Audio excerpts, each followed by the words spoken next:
Dentista foi acusado de culpa grave em morte de paciente. Ele faleceu durante o procedimento e, na conclusão do inquérito, ele foi indiciado por homicídio culposo com culpa grave. O seguro cobre isso, sabendo que existe uma exclusão padrão em todas as apólices para culpa grave e dolo.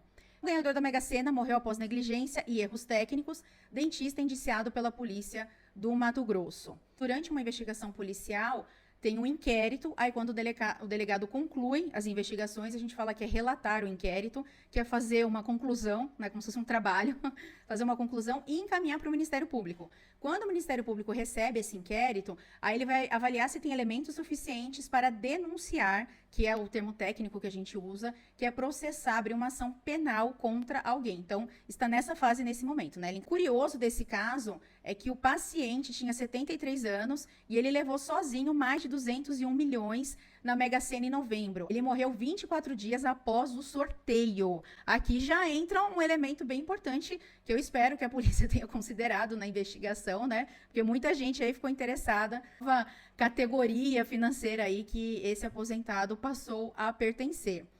O documento indicia o dentista por homicídio culposo, quando não há intenção de matar, com agravante por descumprir regras técnicas da profissão. Falta de monitoramento adequado, sem acompanhamento contínuo dos sinais vitais do paciente, com uso de oxímetro e monitor cardíaco. Quando você foi numa clínica fazer um tratamento odontológico e você foi monitorado com oxímetro e monitor cardíaco, já podemos entender que isso é extremamente comum e que não é uma falha grave, não é um erro grave, porque se fosse, as clínicas seriam frequentemente vistoriadas, visitadas pelos conselhos ou até por outras pessoas, né, com poder público, para verificar se tem esse equipamento. Afinal de contas, elas estariam expondo a risco de morte vários pacientes. A anamnese, que é uma entrevista para conhecer o histórico do paciente, aqui eles falam que foi superficial e feita apenas com marcações em um formulário padrão sem aprofundamento. Outro ponto, né? Quando que você foi fazer um tratamento, o dentista pediu exame de sangue, pediu toda... Sabe aquelas informações quando você vai fazer uma cirurgia, né? Pra ver se você não tem nenhuma condição, ou você tem algum problema que aumente seu risco durante a cirurgia, ou que seja necessário esperar para realizar a cirurgia. Num tratamento odontológico, por mais que seja complexo, não tem a mesma exposição que tem uma cirurgia cardíaca, uma cirurgia, enfim, que acontece no ambiente hospitalar e que, nesse caso, é feita uma anamnese mais completa.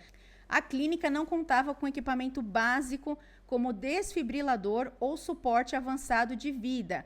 Se a clínica tem obrigação, ou a dentista que atendeu, não era obrigação dele ter o desfibrilador e os outros equipamentos de suporte à vida. Era obrigação da clínica. E aqui a gente está falando sobre a acusação pessoal do dentista que realizou o tratamento no paciente.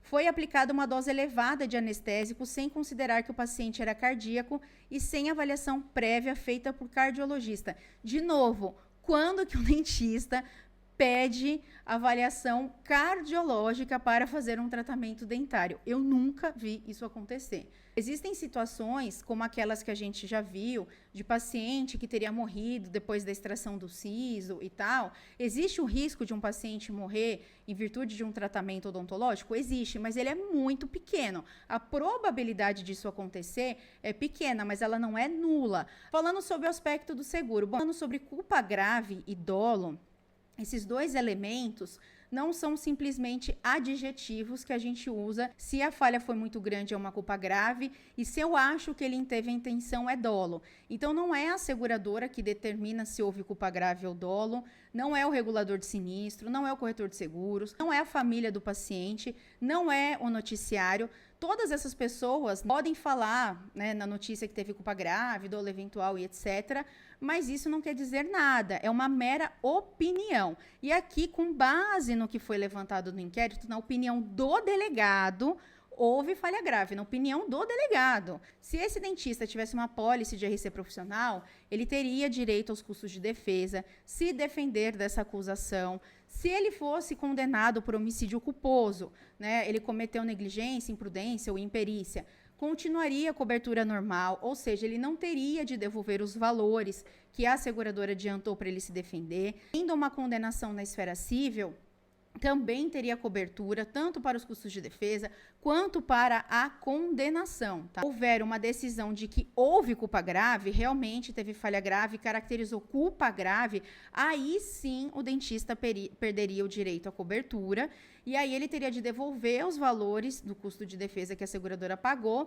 e na esfera civil, eventual também esfera disciplinar, se ele responder perante o Conselho Regional de Odontologia, não teria cobertura para nada, nem para custos de defesa, nem para condenação. E se eventualmente ele receber alguma coisa, ele tem de devolver para a seguradora. Mas com base no que foi apontado nas matérias que provavelmente refletem a conclusão do inquérito, não é o caso de ter falha grosseira. Aqui também não foi apontado que ele tinha uma condição, uma doença grave, crônica, que impactaria no tratamento e que demandaria que o tratamento fosse realizado, de repente, em ambiente hospitalar, com monitoramento, com tudo isso. Eu não tenho essa ressalva. Concluo que era um paciente idoso, mas com condições de saúde proporcionais à idade que ele tinha, e os idosos fazem tratamento em clínicas odontológicas normal. Olha como é importante o dentista e a clínica, aqui são 2 apólices, eu explico isso em detalhes no Venda Seguro, tem um módulo só de dentista, que eu explico que precisa ter uma apólice para a clínica, uma apólice para o dentista. Eu falo sobre locação de sala também, como funciona a contratação de apólice nesses casos, sobre o responsável técnico pela clínica, porque aqui, se fosse o caso de ter a obrigatoriedade de algum equipamento, é o responsável técnico que teria de responder também, né, e não o dentista que executou o tratamento, porque não é ele que controla os equipamentos que tem na clínica, os limites que devem ser contratados, quais são as coberturas mínimas que deve ter em todas as apólices, mas que infelizmente não são todas seguradoras que oferecem, como que você analisa esse perfil. Dentista, apesar de ter uma probabilidade baixa de acusação de falha profissional decorrente de uma morte, ela existe. Então, ele precisa contratar pelo menos R$500 mil de cobertura. O ideal aí é a partir de 1 milhão, mas menos que 500 mil, nem pensar. E justamente pela probabilidade ser baixa, o prêmio é muito pequeno. Se nós formos comparar o prêmio de R$500 mil de um médico cirurgião e o prêmio de um dentista, é muito menor, o que facilita para ele se proteger, porque ele não precisa investir um valor tão alto na pólice dele. Então, não justifica trabalhar sem ter um bom seguro. Eu espero que você use esse caso para falar com os dentistas que ele não precisa errar para ser acusado. Imagina como está a cabeça desse dentista. Não sei se ele tem seguro. Então, além de ter todo esse problema, ainda ele está sofrendo um baita prejuízo financeiro, porque ele está tendo de contratar um bom advogado e também seria necessário aí um perito, né, para auxiliar esse advogado, para justamente auxiliar e ele ter uma excelente defesa.